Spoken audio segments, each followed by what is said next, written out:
ରାତିରେ ଶୋଇଥିବା ଅବସ୍ଥାରେ ମହିଳାଙ୍କୁ ଗଳା କାଟି କଲେ ହତ୍ୟା। ହତ୍ୟା ପରେ ଘଟଣାସ୍ଥଳରୁ ଅଭିଯୁକ୍ତ ଫେରାର। ହତ୍ୟା ପଛର କାରଣ ଅସ୍ପଷ୍ଟ ରହିଥିଲା ବେଳେ ପୋଲିସର ଛାନଭିନ୍ ଜାରି।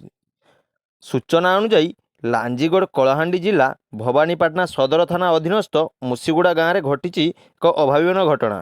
ଲାଞ୍ଜିଗଡ଼ ବ୍ଲକ ବିଜେପୁର ଥାନା ଲାଖବାହିଳି ପଞ୍ଚାୟତ ଅନ୍ତର୍ଗତ ତାଳବାର ଗାଁର ଜନନୀ ହରିଜନଙ୍କ ପରିବାରର ଭବାନୀପାଟଣା ସଦର ବ୍ଲକ ଯୁଗସାହିପାଟଣା ପଞ୍ଚାୟତ ଅନ୍ତର୍ଗତ ମୁସିଗୁଡ଼ା ଗାଁରେ ଦୀର୍ଘ 10 ବର୍ଷ ହେଲା ବସବାସ କରି ପୋଡ଼ୁ ଚାଷ କରି ଆସୁଥିଲେ।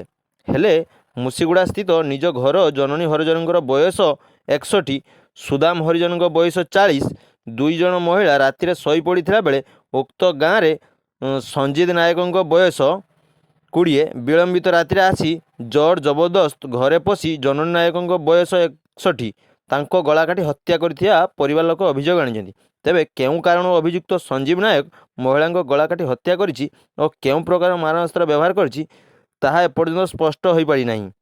ତ ଘଟଣାସ୍ଥଳରେ ଅଭିଯୁକ୍ତ ଫେରାର ଥିଲାବେଳେ ଖବର ପାଇ ଭବାନୀପାଟଣା ସଦର ଥାନା ଅଧିକାରିଣୀ ସୌମ୍ୟରଞ୍ଜନ ପ୍ରଧାନ, ଏସ୍ଆଇ ସୁନିତା ସେଠୀ ପ୍ରାୟ 2-3 ବର୍ଷ କ'ଣ ହେଲା ଆମ ସାନ ମାମୁଁ ସେ ଏନେ ବସବାସ କରୁଥିଲେ, ପୋଡ଼ା ଚାଷ କରୁଥିଲେ।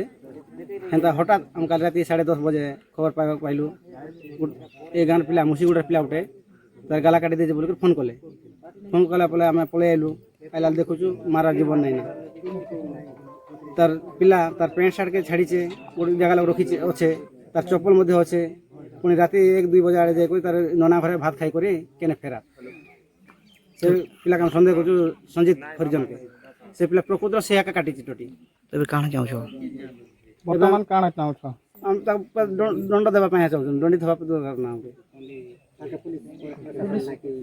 ପୁଲିସ ଶାସନ ପଡ଼ବା କୋର୍ଟ ଚାଲ ନା ହଉ ଆମକୁ ନ୍ୟାୟ ମିଳିବା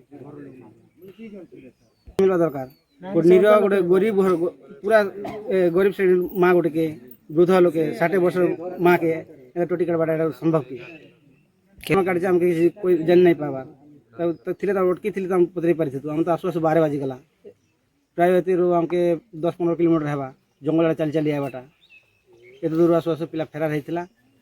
ଫେରାର ହେଇକରି ଯୁଗସାଇପାଟଣା ବୋଲିକି ଯାଇକରି ଯୁଗସାଇପାଟଣା ପଞ୍ଚାୟତ ସେ ତାର ପିୟୁସି ଘର ଅଛନ୍ ସେନେ ଯାଇ 12 ବଜେ କି 1 ବଜେ 2 ବଜେ ଭାତ ଖାଇକରି ସେ ଫେରାର ହେଇছে। ପ୍ରକୃତରେ ତାର ପିୟୁସି ମାନେ ଜାଣିଥିବେ ସବୁ କିଛି।